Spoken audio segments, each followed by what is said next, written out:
जय हिंद प्यारे साथियों, यदि आप किसी भी गवर्नमेंट एग्ज़ाम की तैयारी कर रहे हैं, चाहे कोई स्टेट एग्ज़ाम हो या सेंट्रल गवर्नमेंट की एग्ज़ाम हुआ, जैसे कि SSC, railway, Agniveer, Indian army, police, किसी भी एग्ज़ाम की तैयारी अगर आप कर रहे हैं तो एग्ज़ाम के अंदर इंडिया जीके ज़रूर पूछा जाता है। और प्यारे साथियों, ये वीडियो आपके लिए अति महत्वपूर्ण होगा। इस वीडियो में हम लोग टॉप 20 जीके और जीएस के अति महत्वपूर्ण क्वेश्चन डिस्कस करेंगे।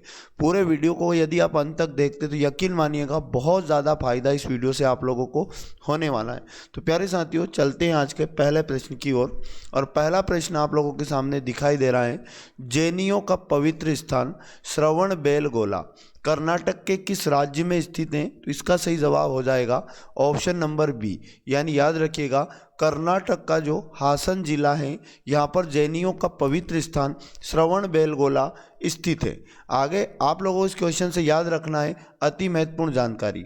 श्रवणबेलगोला में गोमतेश्वर यानी बाहुबली की मूर्ति है। अति महत्वपूर्ण ये जानकारी आपके लिए होगी। आगे बात करते हैं अगला क्वेश्चन।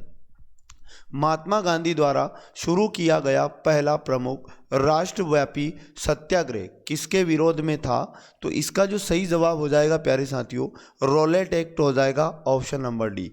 यानी कि रोलेट एक्ट जो है महात्मा गांधी द्वारा शुरू किया गया पहला प्रमुख राष्ट्रवादी सत्याग्रह था। इतना आपको इस प्रश्न से याद रखना है। अति महत्वपूर्ण जानकारी आपको छाप के रखना है। गांधी जी का प्रथम सत्याग्रह 1906 से 7 ईस्वी में दक्षिण अफ्रीका में हुआ। एग्जाम के लिए अति महत्वपूर्ण ये फैक्ट हो जाता है। अगली जानकारी आपको याद रखना है।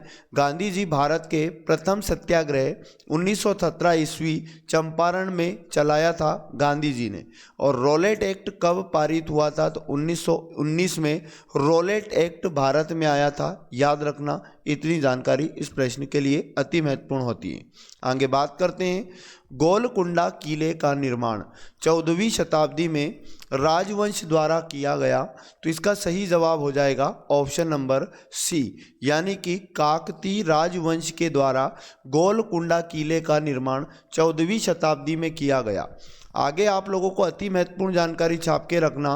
1518 ईस्वी में गोलकुंडा राज्य का संस्थापक कुली कुतुब शाह था। तो एग्जाम के अंदर ये भी पूछ लेता है। आगे बात करते हैं अगले क्वेश्चन की। निम्नलिखित में से कौन सा कथन एंजियोस्पर्म के बारे में सही नहीं है? 4 ऑप्शन आपको दिए गए हैं। 3 ऑप्शन एंजियोस्पर्म के बारे में सही हैं। तो इसका जो सही जवाब हो जाएगा ए वाला हो जाएगा, यानी कि कोनीफर्स, साइकेड्स और ग्रीनगो एंजियोस्पर्म के उदाहरण है। ये कथन सही नहीं होगा एंजियोस्पर्म के बारे में। आगे अति महत्वपूर्ण जानकारी है, इतना आपको इस प्रश्न का जवाब छाप के रखना है। अगला यदि बात करें हम लोग, तैमूर ने किसके शासनकाल के दौरान भारत पर आक्रमण किया था? तो इसका सही जवाब आप याद रखिएगा ऑप्शन नंबर बी हो जाएगा। नासिर उद्दीन महमूद शाह तुगलक के शासनकाल के दौरान तैमूर ने भारत पर आक्रमण किया था। आगे अगर अति महत्वपूर्ण बात हम करें, तैमूर लंग से 1398 ईस्वी में भारत पर इसने आक्रमण किया था। तो 1398 डेट आपके लिए अति महत्वपूर्ण हो जाती है। आगे यदि बात करें, विश्व स्वास्थ्य संगठन WHO का नया चीफ साइंटिस्ट किसे नियुक्त किया गया है? तो इसका जो सही जवाब हो जाएगा ऑप्शन नंबर ए राइट आंसर हो जाएगा जेरेमी फरार। यानी प्यारे साथियों, विश्व स्वास्थ्य संगठन का नया चीफ साइंटिस्ट, याद रखिएगा साइंटिस्ट अलग होता है, जेरेमी फरार को नियुक्त किया गया है। आगे अति महत्वपूर्ण जानकारी आप समझिएगा। WHO यानी इसका पूरा नाम है वर्ल्ड हेल्थ ऑर्गेनाइजेशन और विश्व स्वास्थ्य संगठन हिंदी में बोला जाता है। इसकी स्थापना याद रखिएगा 7 अप्रैल 1948 को की गई थी। और इसका हेडक्वार्टर एग्जाम में पूछ लेता है कहाँ पर है? तो WHO का हेडक्वार्टर याद रखिएगा जेनेवा स्विट्जरलैंड में है। और WHO के वर्तमान में जो हेड है, मुख्य मतलब इसके जो चीफ हैं, उनका नाम याद रखना डॉक्टर टेड्रोस अधानो गेब्रेयेसस। इनका नाम आपको छाप कर रखना है। इतनी जानकारी इस प्रश्न से आपके लिए अति महत्वपूर्ण हो जाती है। आगे यदि बात करें, भारत सरकार समय समय पर कृषि उपज का न्यूनतम समर्थन मूल्य MSP जारी करती हैं। तो MSP का पूर्ण रूप एग्जाम के अंदर आपसे पूछ सकता है। तो इसका सही जवाब याद रखिएगा ऑप्शन नंबर बी हो जाएगा मिनिमम सपोर्ट प्राइस। एमएसपी का पूरा नाम है मिनिमम सपोर्ट प्राइस। इतनी जानकारी इस क्वेश्चन से याद रखना है। आइए समझते हैं अति महत्वपूर्ण जानकारी इस प्रश्न से। तो कृषि मूल्य नीति के लिए सर्वप्रथम 1965 याद रखिएगा, 1965 ईस्वी में कृषि लागत आयोग का गठन किया गया था। आगे आपको याद रखना है कृषि लागत आयोग का नाम बदलकर 1985 ईस्वी में क्या कर दिया, कृषि लागत और कीमत आयोग कर दिया। तो याद रखना ये जानकारी भी आपके लिए अति महत्वपूर्ण हो जाती है। सीएससीपी का उद्देश्य कृषकों को उनके उत्पादन का उचित मूल्य उपलब्ध कराना है। अगली जानकारी अगर हम बात करें तो जो न्यूनतम समर्थन मूल्य है उसका उद्देश्य याद रखना किसान को सुरक्षा प्रदान करना और अनाज की उचित मात्रा उपलब्ध कराना, यही न्यूनतम समर्थन मूल्य का उद्देश्य है। आगे बात करते हैं अगली जानकारी। अगली जानकारी है भारत का संविधान 26 जनवरी 1950 को लागू हुआ था। किस अधिनियम या शासन दस्तावेज को इसने प्रस्तावित किया था? इसका सही जवाब याद रखना ऑप्शन नंबर सी हो जाएगा। भारत सरकार अधिनियम 1935 में आया था। इसी के तहत 26 जनवरी 1950 को भारत का संविधान लागू हुआ। इतनी जानकारी इस क्वेश्चन से छाप कर रखना, ऑप्शन नंबर सी इसका सही जवाब हो जाएगा। आगे अति महत्वपूर्ण जानकारी आप छाप के रखिए। भारतीय संविधान में सबसे अधिक भारत शासन एक्ट 1935 से लिया गया है। आगे यदि बात करें नेक्स्ट जानकारी की, संविधान की रचना में लगभग 60 देशों की संविधान की गहन अध्ययन के आधार पर किया गया था। उसके बाद याद रखना संविधान शब्द का प्रयोग सर्वप्रथम हेनरी बेन ने किया था। अति महत्वपूर्ण जानकारी ये आपके लिए हो जाती है।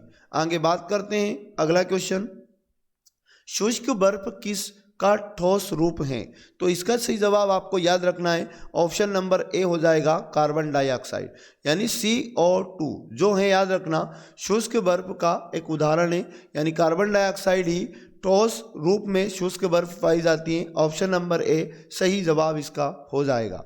आगे यदि बात करें अगले क्वेश्चन की, वार एंड पीस एक पुस्तक का नाम है जो आपको याद रखना है, किसने इसको लिखा? तो इसका जो सही जवाब हो जाएगा प्यारे साथियों ऑप्शन नंबर बी हो जाएगा लियो टॉल्स्टॉय, यानी लियो टॉल्स्टॉय ने वार एंड पीस नामक पुस्तक लिखी। तो ऑप्शन नंबर बी इसका सही जवाब हो जाता है।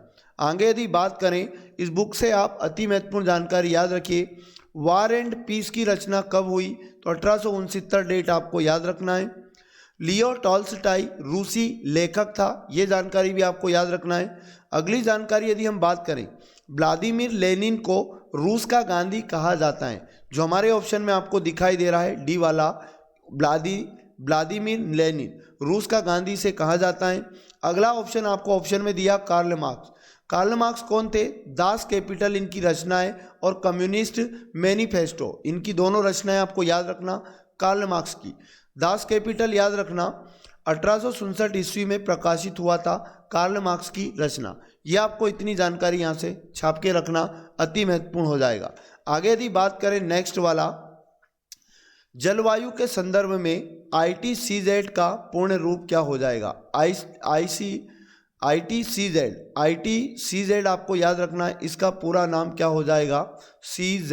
तो इसका जो सही जवाब हो जाएगा inter tropical convergence zone, option number A इसका राइट आंसर हो जाएगा। तो ये शब्द जलवायु के संदर्भ में है, इंटर ट्रॉपिकल कन्वर्सेज ITCZ का पूर्ण रूप है। आगे यदि बात करें अति महत्वपूर्ण, तो जैव विविधता की दृष्टि से ये क्षेत्र बहुत ही महत्वपूर्ण है। ITCZ याद रखना, यहाँ उच्च ताप, भारी वर्षा, सघन वन और विविधता पूर्ण जीव जंतुओं में पाई जाती है। ये जानकारी भी आप छाप के रखिएगा।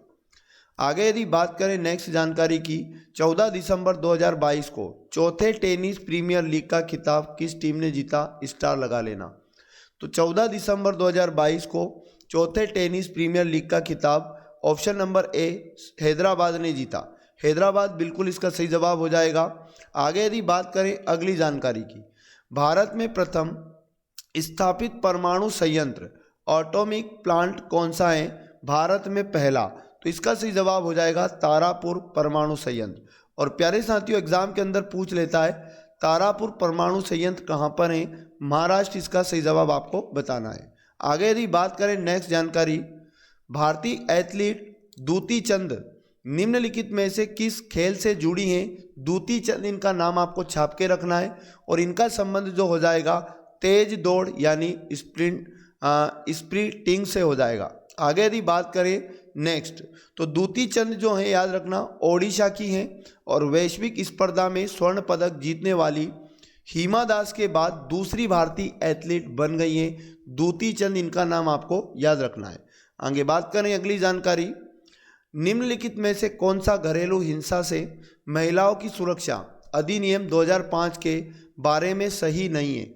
4 ऑप्शन में से 3 सही ऑप्शन है। इसका जो सही जवाब हो जाएगा ऑप्शन नंबर डी, ये ऑप्शन सही नहीं है। यह कार्यस्थल पर की गई हिंसा पर भी लागू होता है, ये ऑप्शन गलत है। बाकी 3 ऑप्शन आप पढ़िएगा, सही ऑप्शन एग्जाम में कुछ भी आ सकता है। आगे बात करते हैं अगली जानकारी, नेक्स्ट वाला क्वेश्चन, कुचिपुड़ी की उत्पत्ति किस राज्य से हुई है? तो इसका जो सही जवाब हो जाएगा प्यारे साथियों ऑप्शन नंबर सी हो जाएगा आंध्र प्रदेश से।